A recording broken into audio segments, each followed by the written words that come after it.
capacités subtiles ne sont pas indispensables à un vrai développement et à un réel développement intérieur. Hein ? Les capacités subtiles, le développement des capacités est simplement une option, une activité quelque part possible pour élargir sa conscience dans la partie manifestée de la vie. Les capacités subtiles sont une amplification quelque part des différents sens, que ce soit les sens de l'ouïe, de l'ouïe, de la vue, du goût, du ressenti, etc., etc. Vous voyez, c'est simplement une amplification. On utilise quelque part des capacités, des clés pour pouvoir amplifier, on va dire, notre capacité en fait de ressenti. Des mouches, par exemple. Vous voyez ? Mais ça, c'est une capacité ordinaire. C'est pas celle qu'on préfère. Mais bon. Et donc voilà. Alors que ce qu'on nomme la spiritualité, bien qu'on peut en fait donner, plein de mots à la spiritualité, chacun aura une manière de définir la spiritualité différemment. C'est une question pour ma part, de relation, aussi d'équilibre intérieur et extérieur. Et c'est une relation, un apprentissage de relation avec soi-même, de relation avec notre présence, avec le divin et aussi avec les autres. Et être spirituel, c'est aussi réussir à trouver cet équilibre et à trouver la possibilité de s'ouvrir, on va dire, à cette trinité, quelque part évolutive. Donc on voit bien que dans ces trois choses, il n'y a rien qui conditionne quelque part les capacités ou la possibilité de voir les gnomes, les lutins ou les êtres de lumière. Vous voyez ? C'est pas du tout ça. Donc c'est important, on va dire, de le dire, en tout cas de le savoir.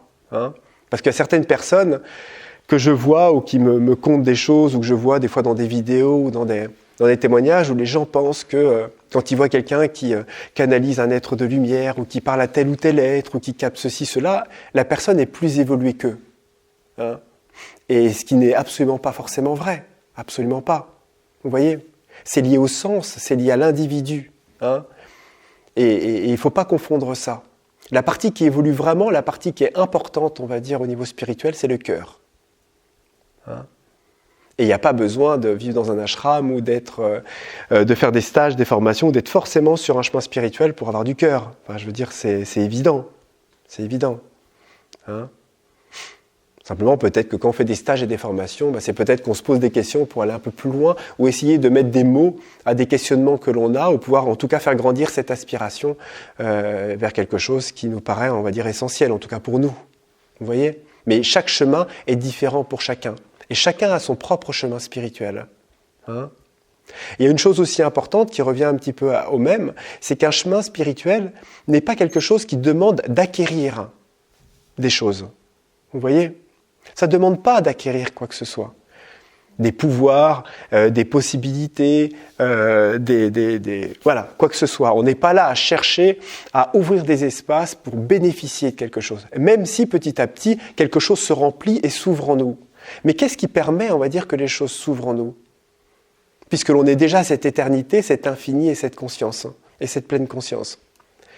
C'est les bouchons, en fait. C'est les bouchons qu'on a, en fait, intérieurement. C'est tout ce qu'on a conditionné, toutes les strates et les couches, on va dire, de mémoire, de conditionnement, d'habitude, de croyances, etc., qu'on crée de tels bouchons qu'on ne perçoit même plus la conscience, on ne perçoit même plus notre présence. Donc en fait, le travail, il va être beaucoup plus dans une acceptation vraiment profonde de ce que l'on est, de ce qui est. C'est pour ça que je vous partageais hier vraiment une des clés qui est vraiment de descendre dans ces peurs, d'accepter ce qui nous traverse, et de ne pas les refuser, etc. Parce qu'autrement, on tente, et en se divisant intérieurement, on recrée un autre monde dans lequel on va ouvrir des espaces sur la présence. Mais dès qu'un phénomène va se présenter, automatiquement, ce qu'on n'a pas réglé, ce bouchon, il va se réveiller. Et il va vouloir lui-même se faire connaître, on va dire. Parce que la conscience, elle est vivante, nos émotions, elles sont vivantes. Et c'est là où on va se trouver déboussolé, on ne va pas comprendre comment ça se fait qu'on vit des extases, on a l'air de temps en temps vivre dans la présence, on s'imagine qu'on est éveillé, et puis que le lendemain on se met en colère, on ne supporte pas notre voisin, et on ne va pas bien pendant 2 jours. Et on ne comprend pas ça, on se dit, bah oui, c'est bizarre. Alors on se dit, bon, il faut que j'aille encore plus dans la méditation, encore plus dans cette partie que j'ai forée, et que le reste, de toute façon, va s'annihiler parce que ça ne m'appartient pas, parce que c'est pas moi, parce que c'est ceci, etc.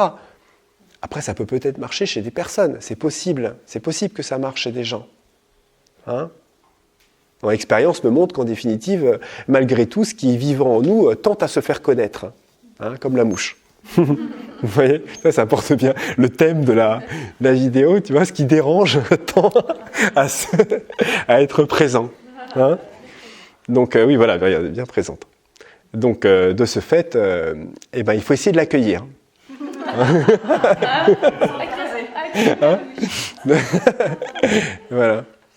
Je ne dis pas que c'est simple, hein. C'est pas simple parce que c'est ce qui demande le plus de courage. Vous voyez, c'est ce qui demande le plus de courage. Hein? C'est accueillir ces parties, ces noirceurs intérieures et tout ce qui conditionne les difficultés, on va dire, de ce qui nous traverse. C'est ça qui est le plus dur. C'est pas le reste. Hein. Et ça, c'est un travail qui est indispensable, il me semble, pour un vrai développement spirituel. Après, et c'est pour ça que je vous partage ça, il y a des personnes qui vont, entre parenthèses, justement, aller dans les capacités subtiles et tout ça, pour justement, on va dire, trouver et se sentir plus exceptionnel. Hein, on en parlait un petit peu hier, on voyait quelque chose qui tendait à ça, mais il y a des personnes qui vont, entre parenthèses, au contraire, gonfler quelque part l'ego, se donner plus d'importance parce qu'ils captent ceci, parce qu'ils captent cela, parce qu'ils vivent ceci ou cela, etc. Mais ça n'a rien à voir avec la spiritualité. Ça n'a rien à voir. Je vous le dis, on peut très bien voyager sur des mondes, aller sur Orion, Sirius, aller discuter avec des êtres stellaires et faire des choses à droite à gauche. Comme une personne, elle part faire le tour du monde pour faire des choses, voir les Indiens Kogi ou les aborigènes en Australie et bouger, etc. Enfin, je veux dire, il n'y a pas de problème, ce ne sont que des voyages, ça ne change pas et ça peut ne pas changer forcément l'individu et l'identification des perceptions qu'a cet individu au phénomène qu'il traverse, que ce soit des pensées, des émotions et ses colères, etc., etc. C'est pas sur ce terrain-là véritablement que se trouve le changement intérieur. Hein? C'est pas en fait là que ça se trouve. Ça se trouve dans une acceptation profonde de ce qu'on est et d'accepter de se voir tel qu'on est. Et c'est ça qui est difficile. Parce que c'est généralement pas beau. Et ça nous plaît pas. Ça nous plaît pas parce qu'on n'est pas comme on désirait être. Et on se crée une image spirituelle avec une image ceci, cela, etc. Alors qu'à l'intérieur de nous, on est aussi cet enfant qui tremble, on est cet enfant qui a peur, on est cette personne qui est des fois pas sûre d'elle, qui fait parfois des projets et qui sait pas où elle va aller, qui voit d'autres personnes et qui les idéalise, qui aimerait bénéficier de ça ou acquérir ou réaliser telle ou telle chose. Et puis voilà, on crée comme ça des façades qu'on tente de tenir et qui nous demandent énormément d'énergie. Ça demande énormément d'énergie de fuir ce que l'on est. Hein?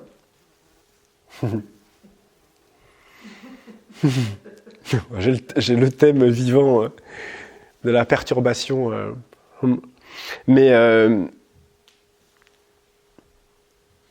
voilà, donc en fait, ce qu'on est en train de faire là, c'est un développement, en fait, un élargissement de la conscience, de sa partie manifestée, des possibilités que nous offrent nos corps et notre conscience en vue de pouvoir guérir, soigner la planète et d'intervenir dans les mondes invisibles qui sont une réalité de ce monde.